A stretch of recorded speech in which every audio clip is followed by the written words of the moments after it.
हाय student, भावना जाधव क्लासेसमध्ये तुम्हा सर्वांचं स्वागत आहे। तर बघा, आज आपण बीकॉम थर्ड इयर सेमिस्टर 6 तर यामधील जो तुमचा युनिट फर्स्ट आहे अकाउंट ऑफ इलेक्ट्रिसिटी कंपनी, तर यामधील आपण प्रॉब्लेम घेत आहोत, ज्यामध्ये revenue account, net revenue account, capital account आणि जनरल बॅलन्स शीट हे बनवायचं आहे। तर पार्ट 1 मध्ये आपण याचा व्यवस्थित फॉर्मॅट पाहिलेला आहे। जर तुम्ही तो फॉर्मॅट पाहिलेला नसेल तर त्याचा व्हिडिओ प्लेलिस्टमध्ये तुम्हाला भेटून जाईल, तो तुम्ही पाहून घ्यायचा आहे। जर तुम्ही फॉर्मॅट पाहिला नसेल तर तुम्हाला हा प्रश्न काहीही समजणार नाही, कारण जो काही फॉर्मॅट आहे आपल्याला त्या फॉर्मॅटनुसारच हे उत्तर सोडवायचं आहे। फॉर्मॅट अगदी सोपा आहे आणि फॉर्मॅटनुसार लिहिलात तर तुम्हाला एकदम चांगले मार्क भेटून जातील। तर बघा, चॅनलवर नवीन असाल तर सबस्क्राईब करा। तुम्हाला असेच नवनवीन व्हिडिओ आणि परीक्षेच्या दृष्टिकोनातून जे महत्त्वाचे क्वेश्चन आहेत आणि जे की प्रश्न तशाच पद्धतीने विचारले जातात, तर तसेच प्रश्न तुम्हाला या चॅनलवर व्हिडिओच्या माध्यमातून भेटून जातील। तर बघा, आपण ॲडव्हान्स अकाउंटिंग यामधील अकाउंट ऑफ इलेक्ट्रिसिटी कंपनी, तर यामधील प्रॉब्लेम एक आपण घेत आहोत। तर फर्स्ट प्रॉब्लेम आहे, The books of the State Electricity Supply Company Limited showed the following trial balance on 31st March 2019. तर इथे आपल्याला 31st मार्च 2019 ची इथे माहिती दिलेली आहे। तर यामध्ये काय सांगितलेलं आहे बघा, तर सगळ्यात आधी तुम्हाला फॉर्मॅट हा प्रिपेअर करून घ्यायचा आहे, जो की मी इथे घेतलेला आहे पेजवरती। बघा, रिव्हेन्यू अकाउंटचा फॉर्मॅट आहे एक्सपेन्सेस साईड, इन्कम साईड। पहिल्यांदा आहे जनरेशन, सेकंड आहे डिस्ट्रीब्यूशन। यामध्ये लाईन सोडायच्या आहेत, तुम्हाला तसे आयटम दिले जातील, त्यामध्ये तुम्हाला लिहित जायचं आहे, ठीक आहे। परंतु हा प्रॉब्लेममध्ये मी पूर्ण अगोदर रीड केलेला आहे, यामध्ये जास्तीचे लाईन नाही येत सोडण्यासाठी, म्हणजेच याचे आयटम जास्त दिलेले नाहीत, त्यासाठी मी असा प्रॉब्लेमचा फॉर्मॅट केलेला आहे। तुम्हाला यामध्ये लाईन सोडायचे आहेत, परंतु यामध्ये सोडण्याची काहीच गरज नाही, तुम्ही अशाच प्रकारे लिहू शकतात। तर बघा, first generation, second distribution, third public lighting, D rent and taxes, management expenses, F law charges, G depreciation, H special charges आणि क्रेडिट साईडला A sale of electricity, miscellaneous revenue for consumer आणि थर्ड आहे other revenue, ठीक आहे। तर अशा प्रकारे revenue अकाउंटचा format तुम्हाला करायचा आहे। त्यानंतर नेट रिव्हेन्यू अकाउंट बनवायचं आहे, त्यामध्ये तुम्हाला बघा पर्टिक्युलर्स अमाऊंट, त्याचबरोबर कॅपिटल अकाउंट बनवायचं आहे। तर कॅपिटल अकाउंट बनवण्याआधी मी तुम्हाला हे कॉलम लिहून दिलेले नाहीत, ठीक आहे, कारण मी तुम्हाला सांगणार आहे कशा प्रकारचे हे कॉलम करायचे आहेत। तर कॅपिटल अकाउंट जे आहे, तर हा कॉलम असणार आहे एक्सपेंडिचरचा हा कॉलम असणार आहे। हा जो आहे तुमचा अप टू डेट, ठीक आहे, आणि हा कॉलम असणार आहे ड्युरिंग द इयर आणि हा चौथा कॉलम असणार आहे तुमचा टोटल, आणि हे असणार आहे रिसिप्ट साईड, त्याच प्रकारे अप टू डेट हा असणार आहे ड्युरिंग द इयर आणि हा असणार आहे टोटल। तर हा तुमचा कॅपिटल अकाउंटचा फॉर्मॅट असणार आहे। त्यानंतर तुम्हाला एक जनरल बॅलन्स शीट बनवायचे आहे, जे की त्यामध्ये तुम्हाला capital receipt, reserve and surplus, capital expenditure, investment, current asset ह्या तुम्हाला इथे लिहायच्या आहेत। तर चला आपण प्रॉब्लेमला सुरुवात करूया, म्हणजे तुम्हाला समजून येईल की कुठला आयटम कशा पद्धतीने लिहायचा आहे। अतिशय सोपा प्रॉब्लेम आहे, तुम्हाला हा प्रॉब्लेम 15 मार्कासाठी तर फिक्स येतोच, परंतु 20 मार्काला सुद्धा असा प्रॉब्लेम विचारला जाऊ शकतो। तर 20 मार्काच्या दृष्टिकोनातून तुम्हाला हा लक्षात घ्यायचा आहे। तर बघा, काय आयटम दिलेले आहेत, तर फर्स्ट आहे building on 31st March 2080 up to date, म्हणजे बघा बिल्डिंग ऑन 31st मार्च 2080 आणि खाली काय दिलेलं आहे, building expanded during the year. तर आता बिल्डिंग काय आहे, अप टू डेट, तर हे काय आहे बिल्डिंग, तर आपले कॅपिटल एक्सपेंडिचर आहे। तर हे कुठे जाणार आहे, तर कॅपिटल एक्सपेंडिचरमध्ये बिल्डिंग लिहायचं आहे। इथे पहा,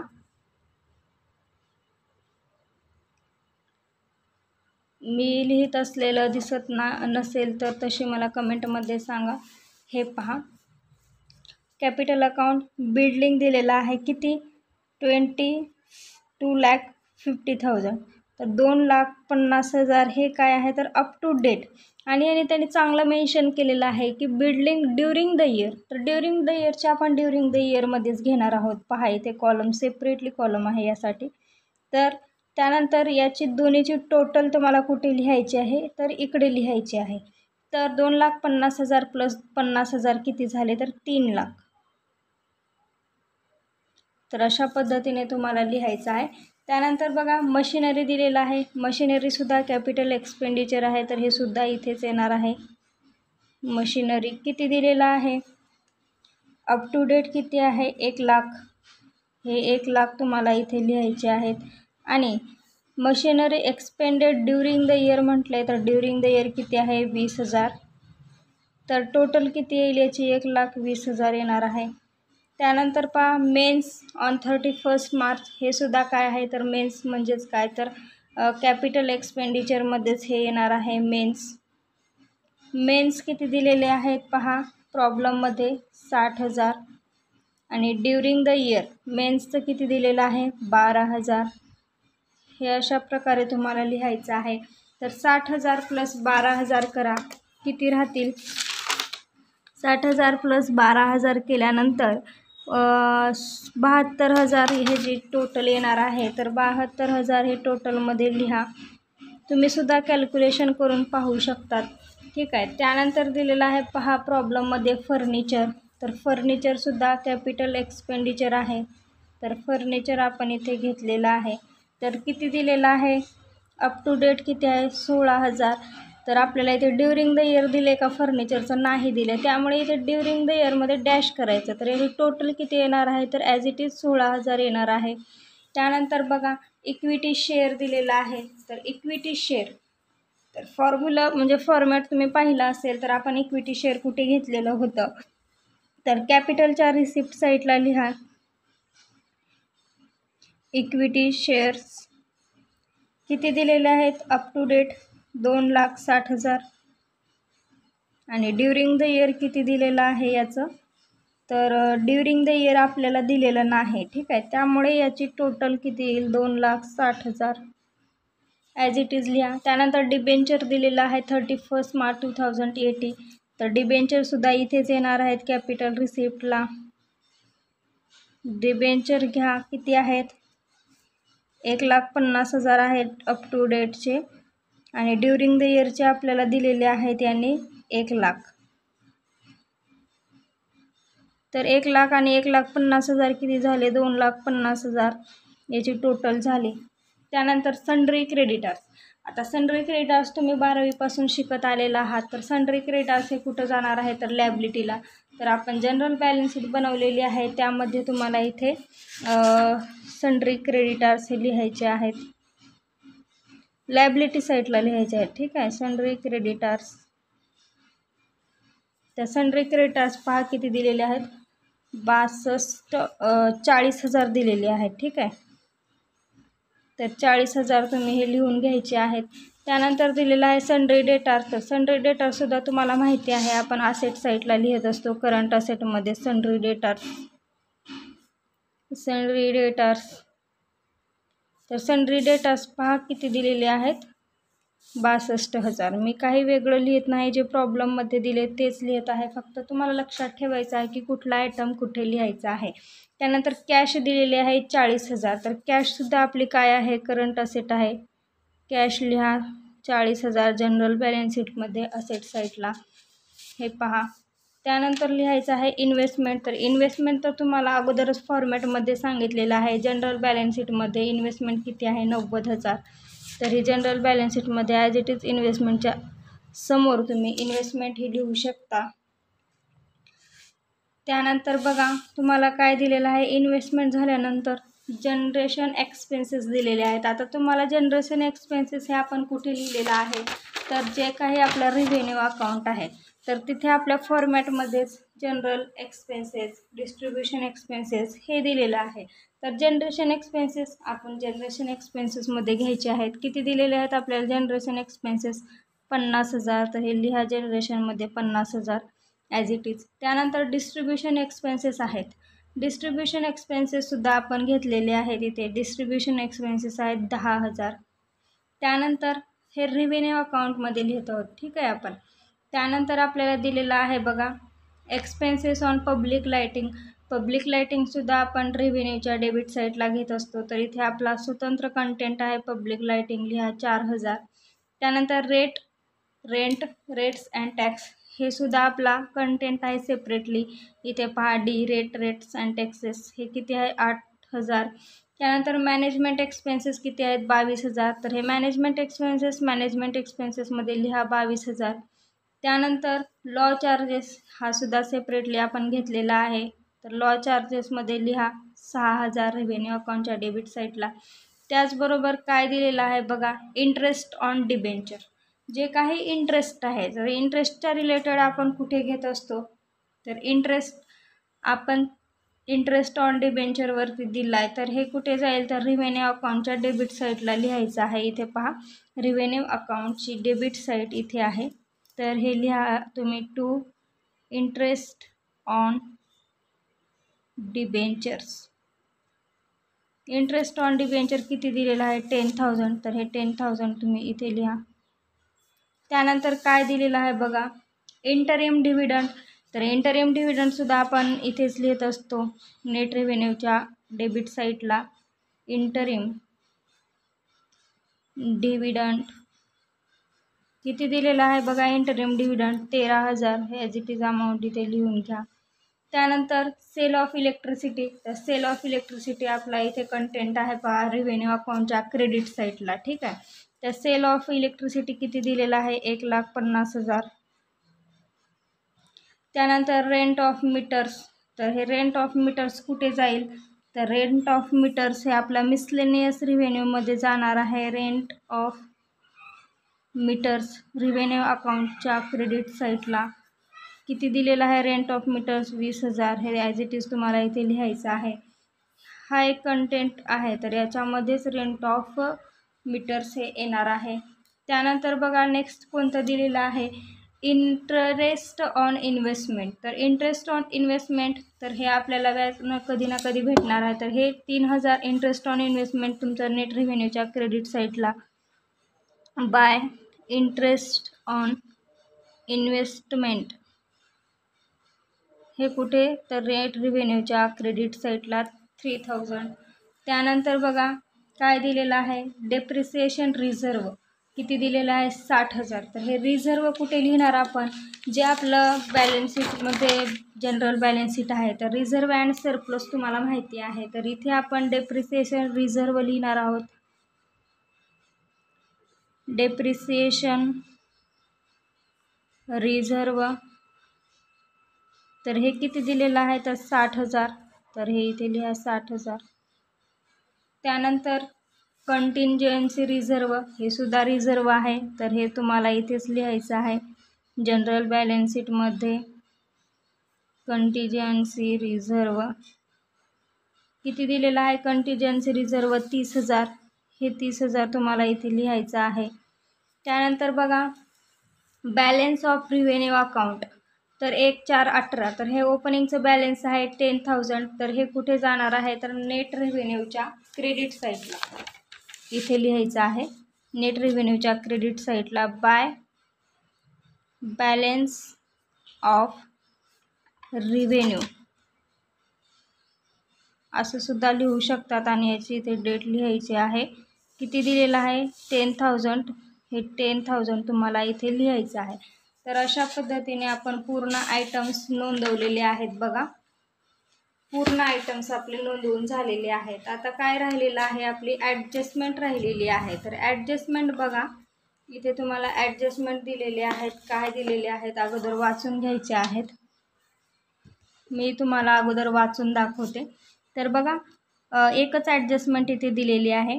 charge depreciation on fix asset including additions at 2% on building, 5% on machinery and 10% on mains and फर्निचरसुद्धा 10% दिलेलं आहे. ठीक आहे. तर याने काय सांगितलं आहे फिक्स्ड असेट म्हणजे बघा, जे आपण कॅपिटल अकाउंट बनवलेलं आहे यामध्ये असेट आहे, ठीक आहे. तर याने काय सांगितलेलं आहे, फिक्स असेट इन्क्लुडिंग ॲडिशन्स, म्हणजेच अप टू डेट आणि ड्युरिंग द इयर याची टोटल जी आलेली आहे, तर यावर आपल्याला डेप्रिसिएशन हे कॅल्क्युलेशन करायला सांगितलेलं आहे. तर बघा, आपल्याला fix asset including addition at 2% बिल्डिंगवरती, तर 3 लाखाच्या 2% बिल्डिंगवरती कॅल्क्युलेशन करा. किती येतं सांगा बरं. डेप्रिसिएशन आपण इथे लिहित असतो. बिल्डिंग इथे डेप्रिसिएशन कशाचं दिलेलं आहे, तर रेव्हेन्यू अकाउंटमध्ये आपला डेप्रिसिएशनचा एक पार्ट आहे, तर याच्याच खाली तुम्हाला इथे लिहायचं आहे स्पेशल चार्जेस हे खाली लिहायचं आहे. तर बघा, डेप्रिसिएशनमध्ये कशाचं सांगितलेलं आहे, बिल्डिंगचं किती आहे 2%, तर 3 लाखावर किती राहतील, तर इथे बघा बिल्डिंगवरती सांगितलेलं आहे, मी इथे लिहित आहे. बिल्डिंगवरती 2%, 3 लाखाच्या 2% काढायचं आहे. त्यानंतर मशिनरीवर 5%, मशिनरी, नंतर मेन्स, त्यानंतर फर्निचर. तर एवढ्यावर तुम्हाला डेप्रिसिएशन काढायचं आहे. तर बघा, बिल्डिंग आहे 3 लाख, 3 लाखाच्या 2% काढा, किती राहतील, तर 6,000. हे 6,000 इथे लिहायचं आहे. त्यानंतर मशिनरी दिलेली आहे 1,20,000, तर 1,20,000वरती तुम्हाला 10% काढायचं आहे.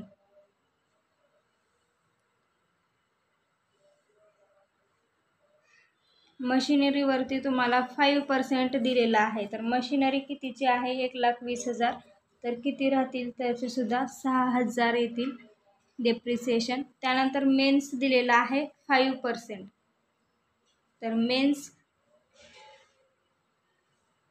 मेन्स दिलेला आहे तुम्हाला 10% दिलेला आहे, ठीक आहे. फर्निचर तुम्हाला 5% दिलेला आहे, तर मेन्सचं 10% कॅल्क्युलेशन करा. मेन्स किती आहे 72,000वर 10% कॅल्क्युलेशन करा, किती राहतील, तर 7,200.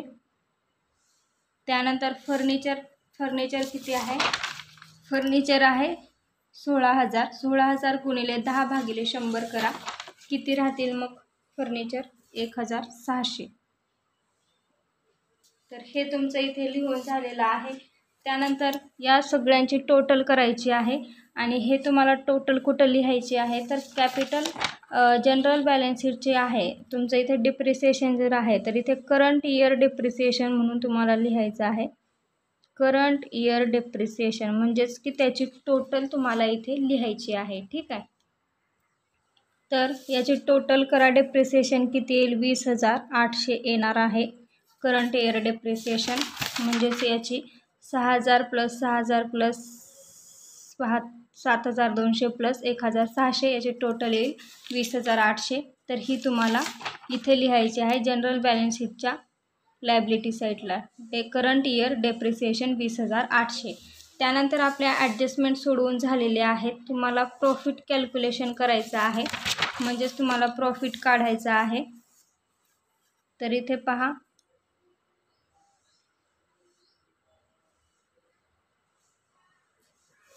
तर दोन्हीची टोटल करा. रेव्हेन्यू अकाउंटमध्ये क्रेडिट साईडची टोटल करा, किती येते बघा 1,70,000 येते, ठीक आहे. तुम्ही सुद्धा कॅल्क्युलेशन करून पहा. 1,70,000 क्रेडिट साईडची टोटल मोठी आहे, ही दोन्हीकडे लिहायची आहे 1,70,000. टू नेट प्रॉफिट येणार आहे, टू नेट प्रॉफिट, तर हे तुम्हाला सर्व काही 1,70,000तून लेस करायचं आहे आणि हा profit transfer to net revenue अकाउंटला ट्रान्सफर करायचा आहे. तर करा, 1,70,000तून मायनस करा, किती राहील नेट प्रॉफिट, तर बघा नेट प्रॉफिट तुमचा राहणार आहे 4,49,200 एवढा तुमचा नेट प्रॉफिट राहील, 49,200. तर हा जो नेट प्रॉफिट आहे तुम्हाला नेट रेव्हेन्यू अकाउंटला ट्रान्सफर करून घ्यायचा आहे. तर नेट रेव्हेन्यू अकाउंटला क्रेडिट साईडला तुम्हाला इकडे ट्रान्सफर करायचं आहे by balance current year profit. Current year profit म्हणजे हा 49,200 तर हे तुम्हाला इथे लिहून घ्यायचं आहे 49,200. त्यानंतर तुम्हाला कॉन्टिंजन्सी ही तुम्हालाच कॅल्क्युलेशन करायची आहे. जरी तुम्हाला प्रॉब्लेममध्ये सांगितली नसली तरी तुम्हाला कॉन्टिंजन्सी ही तुम्हाला कॅल्क्युलेशन करायची असते. तर बघा, कॉन्टिंजन्सी ही तुम्हाला कॅल्क्युलेशन कोणत्या किमतीवर करायची असते? कॉन्टिंजन्सी 1/2% एवढी तुम्हाला कॉन्टिंजन्सी काढायची असते प्रत्यक्ष. तुम्हाला जर तुम्हाला कुठली ॲडजस्टमेंट दिली जाणार नाही, कुठलं काहीच दिलेलं जाणार नाही, हे तुम्ही कॅल्क्युलेशन करायचं आहे कॉन्टिंजन्सी 1/2. ठीक आहे. तर कॉन्टिंजन्सी तुम्हाला जे काही तुमचं कॅपिटल अकाउंट आहे तर याची टोटल तुमची जी येणार आहे एक्सपेंडिचरची टोटल, तर त्यावरती कॉन्टिंजन्सी तुम्हाला काढायची आहे. तर सगळ्यात आधी तुम्हाला कॅपिटल अकाउंट करायचं आहे. तर बघा, 3 लाख प्लस 1,20,000 प्लस 72,000 प्लस 16,000, तर याची टोटल किती येईल? 5,08,000 याची टोटल येणार आहे. त्यानंतर ड्युरिंग द इयरची टोटल येईल 82,000. तुम्ही सुद्धा करून बघू शकतात. त्यानंतर अप टू डेटची टोटल येईल 4,26,000. त्यानंतर बघा, क्रेडिट साईडची टोटल करा. अप टू डेटची टोटल येणार आहे 4,10,000. त्यानंतर ड्युरिंग द इयरची येणार आहे 1,00,000 आणि टोटल यांची टोटल म्हणजे 2,60,000 आणि 2,50,000 याची टोटल येणार आहे 5,10,000. तर क्रेडिट साईडचं बॅलन्स जास्त आहे आणि डेबिट साईडचं थोडं एक्सपेंडिचरचं कमी आहे. तर बॅलन्स कुठे कमी आहे? तर एक्सपेंडिचर साईडला. तर इथे बॅलन्स असं नाव द्यायचं आहे. इथे तुम्ही असं बाण करू शकतात. आणि किती 5,10,000 मायनस 5,08,000 करा. कितीचं बॅलन्स राहील? तर 2,000चं बॅलन्स राहील. तर हे तुमचं कॅपिटल अकाउंट क्लोज करून झालेलं आहे. तर आपल्याला आता कंटिंजन्सी काढायची आहे करंट इयरची. तर ती कशी काढणार आपण? जी काही तुमची एक्सपेंडिचरची टोटल आहे 5,08,000, तर यावरती तुम्हाला कॉन्टिंजन्सी काढायची असते. तर 5,08,000 इंटू 1/2%. तर 5,08,000 गुणिले 1/2 करा. किती राहतील? 2,54,000.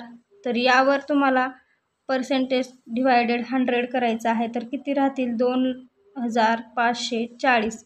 तर 2,540. तर हा कंटिंजन्सी तुम्हाला जनरल बॅलन्स शीटमध्ये लायबिलिटी साईडला याचा इफेक्ट द्यायचा आहे. करंट इयर कॉन्टिंजन्सी किती आलेली आहे? 2,540.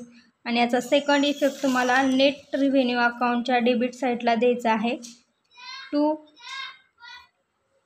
इथे पहा, टू कॉन्टिंजन्सी किती आलेली आहे? 2,540. आता तुम्हाला याची टोटल करा. किती येईल? 3,000 प्लस 10,000 प्लस 49,200. याची टोटल येणार आहे 62,200. ही दोन्हीकडे लिहा 62,200. तर याच्यातून हे लेस करा. किती राहतील? टू नेट रिझर्व किती राहणार आहे? To net reserve. तर 62,200तून लेस करा. किती राहील? तर 36,660 टू नेट रिझर्व राहील. तर हे ट्रान्सफर तुम्हाला कुठे करायचं आहे? Transfer to general balance sheet. तर हे 36,660 तुम्हाला हे जनरल बॅलन्स शीटमध्ये इथे ट्रान्सफर करायचं आहे. इथे लिहा तुम्ही.